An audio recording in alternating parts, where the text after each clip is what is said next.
कहना कि इंद्रदेव ने ऋषि गौतम की पत्नी अहिल्या के साथ बलात्कार किया, उसका अपहरण किया, उसका दहन क्यों नहीं? राजा पांडु ने माद्री के साथ बलात्कार किया, उसका दहन क्यों नहीं? ऋषि पाराशर ने केवट की बेटी सत्यवती को भगा करके ले गया और उसका बलात्कार किया, उसका दहन क्यों नहीं?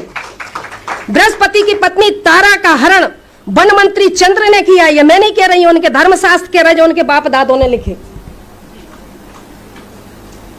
तो वन मंत्री चंद्र ने अपहरण कर बलात्कार किया, उसका दहन क्यों नहीं? ब्रह्मा ने अपनी पुत्री सरस्वती का अपहरण किया, बलात्कार किया, उससे बेटी पैदा करी, उसका दहन क्यों नहीं?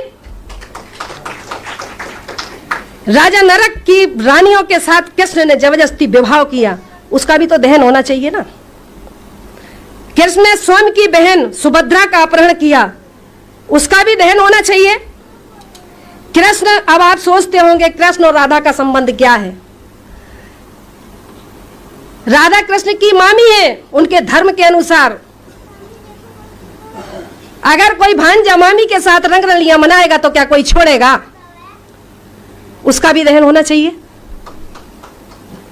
इसी तरह भीष्म पितामह, महाभारत में भीष्म पिता ने अंबालिका का अपहरण किया, तीन लड़कियों का अपहरण किया, अंबालिका, उनका भी उसका भी दहन करो। रावण का दहन करेंगे क्योंकि वो अनार था, वो हमारा मूल निवासी राजा था, उसको कहते हैं ब्राह्मण है। वाल्मीकि जो को कहते हैं ब्राह्मण है। आज हमारा जो भंगी समाज है, वाल्मीकि समाज है, वो सोचता है कि वाल्मीकि जी ने रामायण लिखी। अगर रामायण लिखी तो सुंदरकांड के दोहा क्रमांक 58 में यह क्यों लिखा कि ढोल गवार शूद्र पशु नारी सकल तारणा के अधिकारी? क्यों लिखा? यह लिखा है।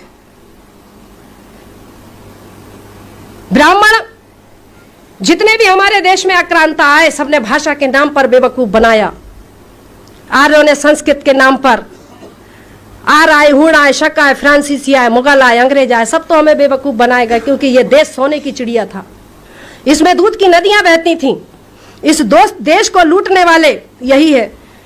4 वर्ण बनाए, 4 धाम बनाए, 4 यज्ञ बनाए। यज्ञ कौन से थे मालूम है आपको? यज्ञों के नाम पर नर बलि दी जाती थी, यज्ञों के नाम पर पशु बलि दी जाती थी, यज्ञों के नाम पर गौ की बलि दी जाती थी। वो उन्होंने नर बलि, गौ बलि, अश्व बलि, राम ने किया ना अश्वमेघ यज्ञ, सुना है ना? अश्वमेघ यज्ञ, नर बलि, पशु बलि, अश्व बलि और कन्या बलि, ये बलियां दी जाती थी। बलि के नाम पर मांस भक्षण करना और सोमरस पीना, ऋग्वेद में ब्रह्मा कहता है, ऋग्वेद में ब्रह्मा कहता है, हे ब्रह्माणी, तुम मुझे गऊ का मांस इतना खिलाती हो कि मैं खा खा के सांड जैसा हो गया। ऋग्वेद में लिखा, मैंने नहीं लिखा, ऋग्वेद पढ़ लो। चैलेंज करना है तो पढ़ लो उठा करके।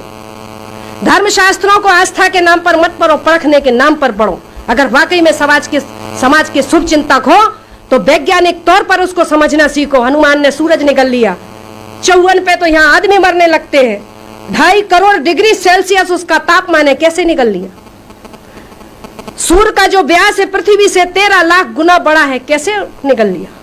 कपोल कथाएं लिख लिख करके इस मासूम बेबस मजबूर समाज को गुमराह करने का काम किया। साथ मैंने मेरे मिस्टर से कहा कि अगर घर में रहूंगी और मरूंगी तो मरीज कहलाऊंगी, लेकिन समाज के लिए काम करते हुए मरूंगी तो शहीद कहलाऊंगी। आज समाज के लिए काम करने का, समाज को, ये अधिकार वंचित समाज को जागरूक करने का मैं काम करती हूं। अभी आपने देखा होगा आदिवासियों ने, हमारा आदिवासी समाज ने रावण दहन के पुतले का विरोध किया। एक भी सपोला बाहर निकला? देखा आपने? चुटैया वाला निकला बाहर? नहीं निकला। रावण का दहन क्यों? जब रावण के दहन के लिए जब पूरे भारत में आवेदन लग गए तो एक भी सांप बाहर नहीं निकला कि नहीं रावण का दहन क्यों नहीं करने दोगे?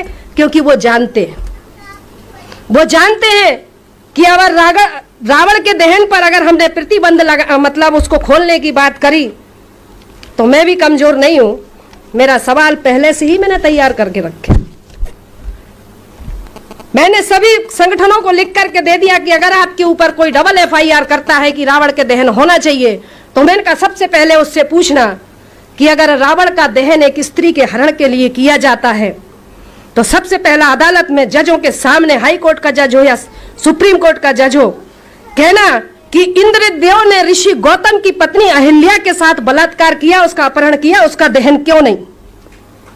ब्रह्मा ने अपनी पुत्री सरस्वती का अपहरण किया, बलात्कार किया, उससे बेटी पैदा करी, उसका दहन क्यों नहीं?